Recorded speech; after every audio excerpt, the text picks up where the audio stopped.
Hati-hati Bu. Yang menyuruh ibu-ibu bakti sama suami itu siapa? Bukan suami, bukan mertua, bukan kepala desa, bukan.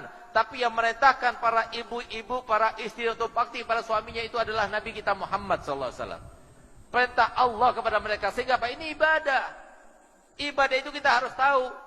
Unsur dasarnya ibadah itu adalah kalau kita laksanakan pasti berat. Karena apa? Kita ada hawa nafsu. Kita ada setan. Kalau kita nggak berjuang, kita nggak bakal bisa melaksanakan ibadah. Sama, bakti sama suami itu juga seperti itu. Oleh karenanya Bu, camkan baik-baik dalam Islam itu kalau orang laki ini, dari mulai dia lahir, sampai dia dewasa, sampai dia kawin, sampai dia punya anak, sampai dia punya cucu, tetap hak yang paling besar adalah haknya Allah. Lalu haknya Rasulullah. Lalu ketiga, keempat, kelima, keenam, ke-30 itu adalah haknya orang tua. Tapi kalau perempuan tidak. Perempuan yang pertama hak yang paling besar adalah haknya Allah.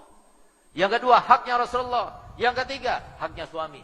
Keempat suami. Ke-10 suami. 20 suami. 30 suami. Baru 31 adalah orang tua. Siapa yang memerintahkan itu? Rasulullah. Ada satu orang perempuan sahabat Nabi datang kepada Nabi Muhammad. Dia ingin meniru sahabat-sahabat Nabi yang lainnya. Banyak di antara sahabat Nabi yang datang kepada Muhammad. Qala ya Rasulullah, aina ana? Nanti ketika di akhirat aku ini berada di mana? Maka Nabi SAW jawab, anta ma'i fil jannah, kamu di surga. Banyak itu sahabat seperti itu. Sehingga ada sahabat perempuan yang meniru, datang kepada Nabi Muhammad. Qala ya Rasulullah, aina ana? Di mana aku nanti? Apa jawaban Nabi Muhammad? Alaki zauj? Apakah kamu punya suami? Qala ya, jannatuki wa naruki fi yadi zaujiki. Surgamu dan nerakamu itu berada di tangan suamimu. Mungkin ada yang bertanya, Bu, loh kok bisa? Laki-laki selalu setelah haknya Allah dan Rasulnya orang tua.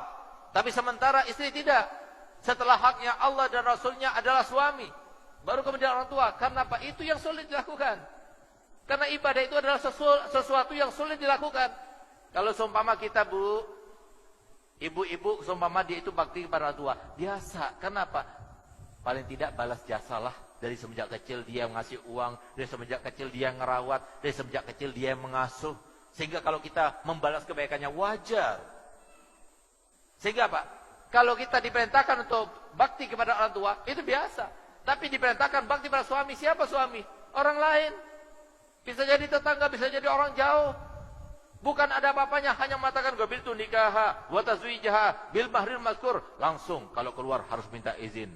Enggak boleh kita itu membuat dia itu galau pikirannya. Kata Nabi Muhammad, kalau seumpama ada di antara kalian perempuan yang beribadah dengan ibadah 1 bulan penuh berpuasa, 1 bulan penuh bangun malam, tapi 1 kali saja membuat pikiran suami tidak enak atau galau pikirannya, maka semua pahalanya dihapus oleh Allah SWT. Coba lihat, kenapa demikian? Sementara suami tidak, suami tetap orang tua. Coba lihat, ini terlaksana hikmahnya itu sekarang. Suami itu ya harusnya takut pada orang tua, tapi sekarang lebih takut kepada istri daripada orang tua. Makanya di sini tuntut kita harus mendahulukan orang tua. Jangan kita makan dulu sebelum orang tua makan. Jangan kita bersenang-senang dulu sebelum orang tua senang. Jangan kita meletakkan uang di istri sehingga kita tidak bisa memberikan nafkah kepada orang tua. Hati-hati yang semacam ini. Kenapa? Nabi Muhammad telah bersabda dalam hadisnya, "Man faddala zaujatahu ala ummihi fa alaihi laknatullah wal malaika wan nasi ajmain hatta yatuba wa yarda ilaiha."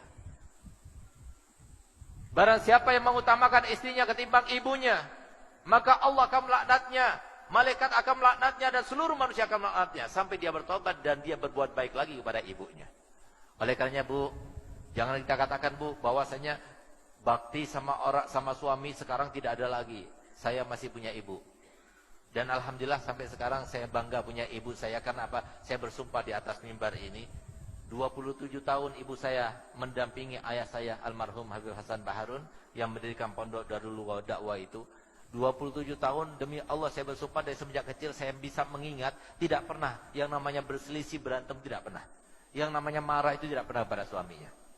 Yang namanya minta tidak pernah pada suaminya. Sehingga pantas saya nggak pernah bertemu dengan habaib besar-besar yang ada di luar negeri, kecuali setiap kali bertemu sampaikan salam sama ibumu, saya minta doa kepada ibumu. Siapa yang menyampaikan kepada mereka? Allah yang memuliakan. Allah yang membalasnya. Apa? Kebaikan kita itu, kita melakukan kebaikan bukan karena manusia, tidak, tapi karena Allah. Jangan pedulikan, Bu. Bahkan kadang-kadang ada yang semacam ini, Beb. Sekarang, Beb, suami saya, Beb. Saya berbuat baik kepada suami. Saya tunduk kepada suami. Tambah jadi nanti suami saya, Beb. Itu setan yang ngomong begitu. Kenapa? Yang membalas bukan orang, bukan manusia, tapi yang balas adalah Allah SWT. Kita tidak melakukan kebaikan menjadi istri yang solihah karena suami, tapi kita menjadi istri solihah karena Nabi Muhammad dan karena Allah. Ambil satu contoh, Bu. Ibu-ibu masih ingat tidak?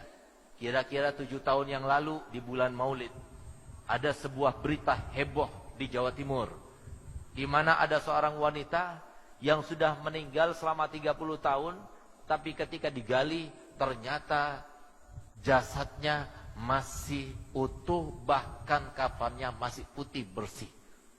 Kafannya pun dijaga oleh Allah Ta'ala. Apa yang terjadi? Ketika saya berdakwah di situ Bondo, saya bertemu dengan seseorang, salah satu jamaah, Beb, antum lihat, Beb, berita tentang seorang wanita yang masih utuh jasadnya padahal sudah dikubur 30 tahun. Kalau iya, itu tetangga saya, Beb, Masya Allah. Bagaimana kerjaannya, kok dia itu dimuliakan Allah Ta'ala sampai badannya itu masih utuh. Apa kata beliau? Beb, kami, Beb, di kampung, Beb, laki-lakinya itu nggak ada satupun di antara kami kecuali kami merasa iri pada suaminya. Kenapa? Solihahnya luar biasa, Beb.